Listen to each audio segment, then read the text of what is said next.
5, 4, 3, 2, 1.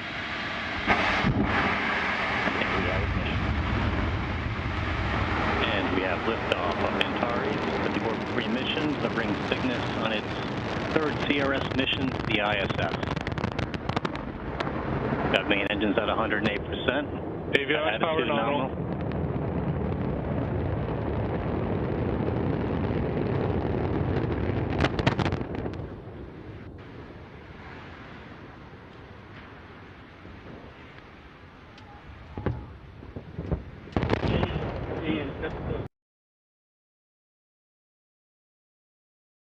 The possibility that trouble may develop with the Atlas or the Redstone during the countdown or during the takeoff is looked squarely in the eye by the astronauts and the engineers behind Project Mercury. This booster was not a Mercury vehicle, but imagine the worst possible situation for the astronaut, that his capsule is now mounted on top of this Atlas. The escape rocket takes the capsule away from the booster.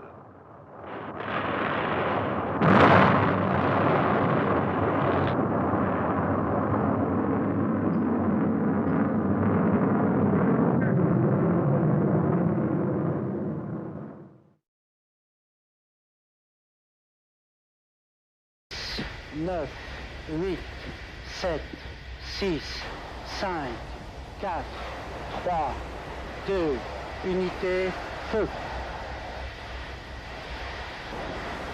Allumage.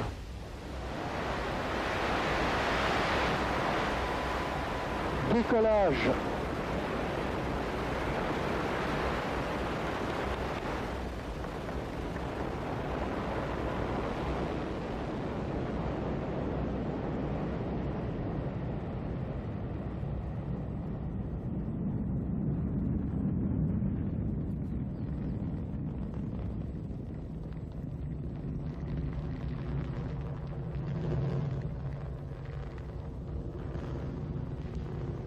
Tous les paramètres propulsifs sont normaux et la trajectoire est normale.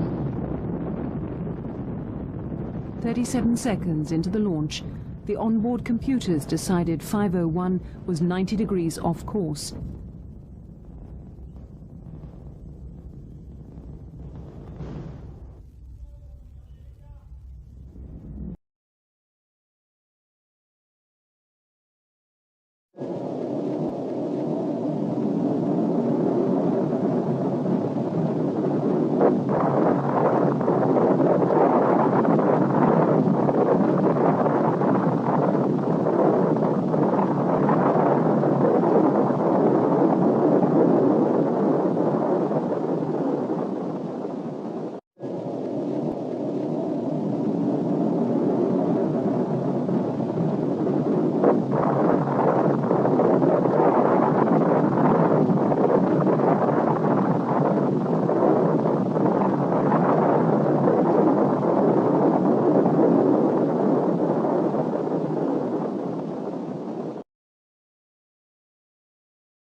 Successfully, and the flight proceeded according to plan for some distance. During this time, the missile was stable in pitch, yaw, and roll.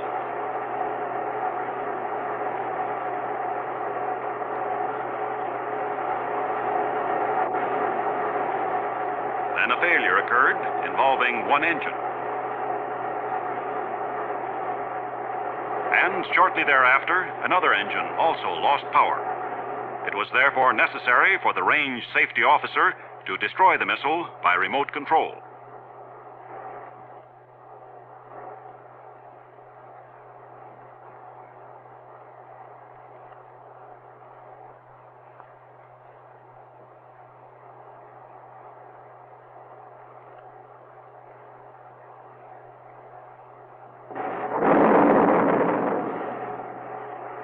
Debris from the missile fell on the test base and in the sea just offshore from the base.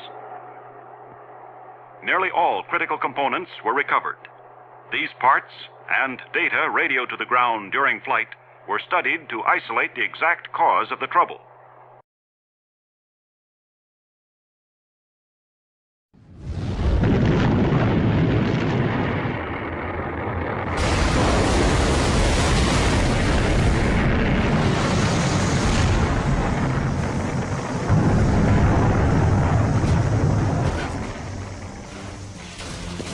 1 in 5 Titan rockets fail.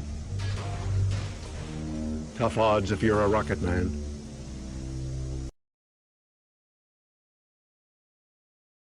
Minus 10, 8, 7, 6, 5, 4, 3, 2, 1.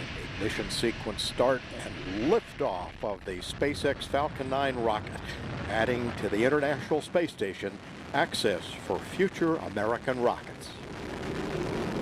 And Falcon has cleared the tower. Stage 1 propulsion is nominal.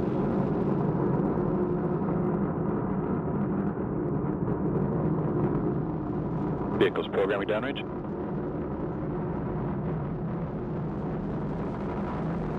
Stage 1 propellant utilization is active.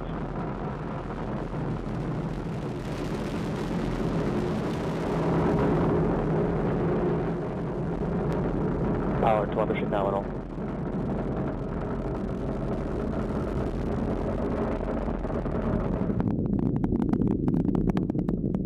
Power and telemetry remain nominal.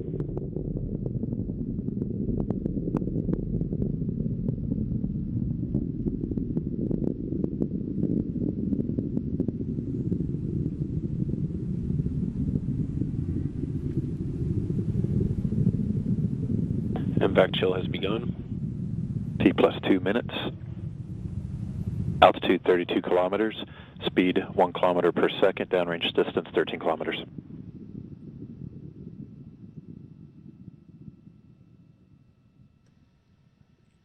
Data coming back shows vehicle on course, on track.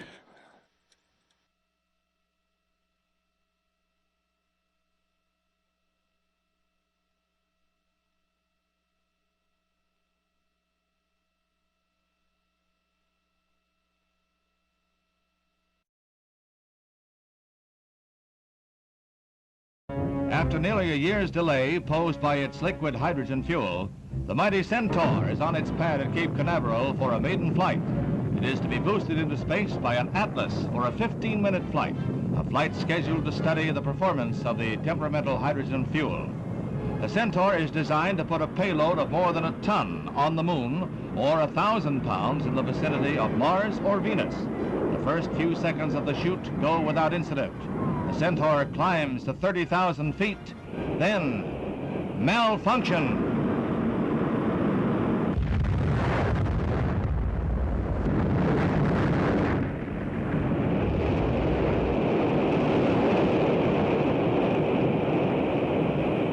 The immediate cause of the explosion is not known, but if it happened in the Atlas booster, it means a probable delay for the next U.S. orbital flight by astronaut Malcolm Carpenter. Long-lens cameras capture pieces of the wrecked missile falling into the sea, falling like a wounded bird. However, in the race for space, scientists find progress in every failure.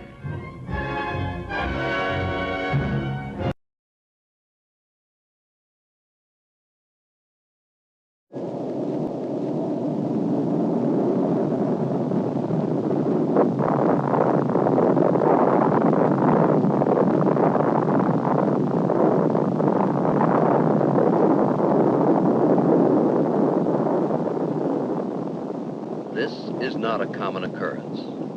In this case, there were no human casualties. The catastrophe was not the result of individual carelessness, but it could have been. In a situation with human lives at stake, disaster is a potential, and lives are at stake, even your life, wherever toxic propellants are handled.